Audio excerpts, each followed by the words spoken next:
So hello guys, welcome back to my channel. I hope कि आप सभी लोग खुश होंगे, अच्छे होंगे। तो आज हम लोग बात करने वाले हैं द मैरोडर्स के बारे में। मतलब आपने सुना ही होगा उसके मैप के बारे में, और द मैरोडर्स ये नाम है क्या और ये सारी चीज़ है क्या। तो चलिए अपनी आज की मैजिकल जर्नी जो है स्टार्ट करते हैं। द मैरोडर्स मैप, इसके बारे में आपने ज़रूर सुना होगा, पर ये क्या है, किसका है, मैरोडर्स का मतलब क्या है, ये बहुत ही कम लोग जानते हैं। इस मैप को बनाने में 1975 से लेकर 1978 तक का समय लग गया था। इस मैप को जेम्स पॉटर, लुपिन और सीरियस और पीटर पेटिग्रू इन चारों ने मिलकर बनाया था। ये चारों बहुत ही अच्छे दोस्त बन गए थे और ये चारों साथ ही ग्रीफिंडर में सिलेक्ट भी हो गए थे, ग्रीफिंडर हाउस में, जैसे कि आप सभी लोगों को पता है। इन चारों की मुलाकात भी बिल्कुल हैरी एंड हरमाइनी की तरह और रॉन की तरह हॉगवर्ट्स ट्रेन में ही हो गई थी। ये मैप सिर्फ हॉगवर्ट्स के अंदर ही काम आता था, हॉगवर्ट्स के अंदर के रास्ते ही बताता था, सिर्फ हॉगवर्ट्स के बाहर के नहीं। कितने रास्ते हैं हॉगवर्ट्स के अंदर वो ये देख सके, और कौन इस वक्त क्या कर रहा है, कौन सा प्रोफेसर कहाँ जा रहा है, क्या कौन सा स्टूडेंट कहाँ है, ये सभी फुटप्रिंट भी आपको उस मैप के अंदर देखने को मिलते थे, कुछ इस तरह।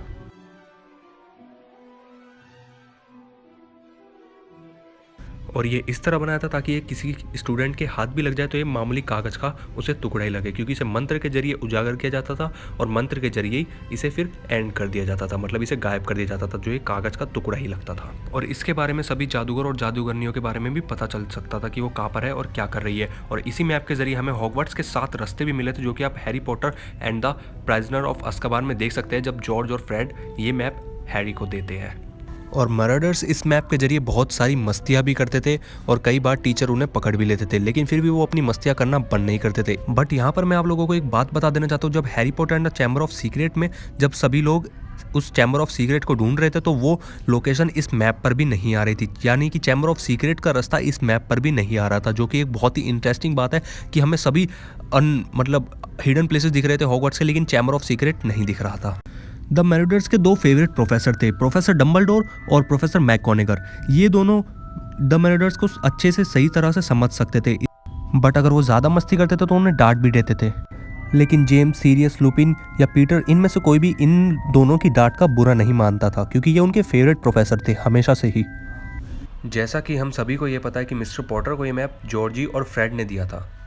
उन्होंने ये मैप मिस्टर फ्लिच के ऑफिस से चुराया था अपने फर्स्ट ईयर में ही। और इन दोनों के ऊपर भी, जॉर्ज और फ्रेड के ऊपर भी, मैं वीडियो जल्दी बनाऊंगा, आप लोग कमेंट में ज़रूर बताना।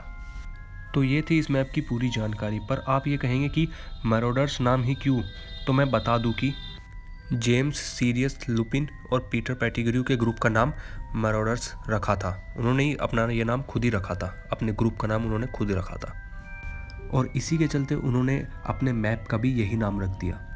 अब आपको मैरोडर्स के बारे में बता दूं, ये चारों बहुत अच्छे दोस्त थे। आप इनकी दोस्ती को ऐसे जान सकते हैं, जब लुपिन भेड़िए में बदलता था तो उसे जेम्स, सीरियस और पेटिग्रू, ये तीनों ही लुपिन को कंट्रोल कर पाते थे। और आगे चलकर इन तीनों ने भी लुपिन के लिए अपने आप को जानवरों में बदलना सीखा। जहाँ जेम्स हिरन में बदलता था, सीरियस डॉग में बदलता था और पीटर चूहे में बदलता था। ये चारों हॉगवर्ट्स में बहुत मस्ती करते थे, यहाँ तक कि फ्रेड और जॉर्जी की मस्तियाँ भी इनके आगे कुछ भी नहीं थी। आपको याद होगा जब चैम्बर ऑफ सीक्रेट्स में हैरी और रॉन कार से आते हैं, कार से उड़ते हुए आते हैं अपनी फ्लाइंग कार से, तो प्रोफेसर मैकगोनागल कहती है तुम बिल्कुल जेम्स की तरह हो, पर Harry Potter and the philosopher stone में वो कहती है कि तुम बिल्कुल लिली की तरह हो, क्योंकि द चैम्बर ऑफ सीक्रेट में जब हैरी आया था तो उसने बिल्कुल जेम्स जैसी शैतानी की थी। पर जैसे जैसे साल बढ़े तो जेम्स को लिली से प्यार होने लगा, और दूसरी तरफ वोल्डेमॉर्ट का कहर जादुई दुनिया में सर चढ़कर बोल रहा था और उसे अपनी खुद की सेना बनानी थी, ताकि वो मगलुओं पर राज कर सके और जादूगरों पर भी। पर लिली जेम्स से प्यार नहीं करती थी, क्योंकि वो बहुत शैतान था। पर वक्त बदलता गया और वोल्डेमॉर्ट का कहर बढ़ता जा रहा था जादुई दुनिया में, जिसकी वजह से जादुई दुनिया में 2 ग्रुप बट गए, एक जो वोल्डेमॉर्ट के पक्ष में थे और दूसरे जो उसके पक्ष में नहीं थे। जेम्स और लिली भी वोल्डेमॉर्ट के पक्ष में नहीं थे, वह दोनों अपने एक ही खेमे में थे, जो कि विपक्ष का खेमा था। इसके चलते जेम्स और लिली ने आगे चलकर शादी कर ली, जिनसे उन्हें आगे चलकर हैरी पॉटर जैसा बेटा मिला। और गाइज मैं आप लोगों को एक बात और बता देता हूँ कि जेम्स पॉटर और लुपिन और सीरियस ब्लैक, इन तीनों को डम्बलडोर, प्रोफेसर डम्बलडोर जो है वो बहुत ही ज़्यादा पसंद करते थे, क्योंकि उनका ये मानना था कि ये बहुत ही महान जादूगर आगे चलकर बनेंगे। और ऐसा ही हुआ, और इन तीनों ने ही डम्बलडोर का आगे चलकर साथ निभाया था। तो ये थी कहानी मैरोडर्स की। और आगे चलकर ऑर्डर ऑफ द फ्यूनिक्स में आपने देखा होगा कि फ्यूनिक्स की फौज बनी थी जिसमें डंबलडोर भी शामिल थे। तो ये सभी डंबलडोर के खास आदमी भी साबित हुए जिन्होंने आगे चलकर हैरी की मदद की थी, जिसमें से सीरियस ब्लैक, लुपिन को आप लोग जानते ही है। लेकिन ऐसा क्या हुआ कि पीटर पेटिग्रू गद्दार बन गया? अगर आप लोग ये वीडियो देखना चाहते हैं पीटर पेटिग्रू गद्दार क्यों बना, तो कमेंट में मुझे ज़रूर बताना। तो ये थी हमारी आज की मैजिकल जर्नी, जहाँ पे हमने मैरोडर्स के बारे में जाना कि वो हॉगवर्ट्स में कितनी मस्तियाँ करते थे और वो टीचरों को कितना तंग करते थे, लेकिन आगे चलकर वो बहुत ही ज़्यादा समझदार बने और उन्होंने अपनी जादुई दुनिया की रक्षा करी थी, क्योंकि उन्होंने वोल्डेमॉर्ट का सामना खुद अकेले ही करा था।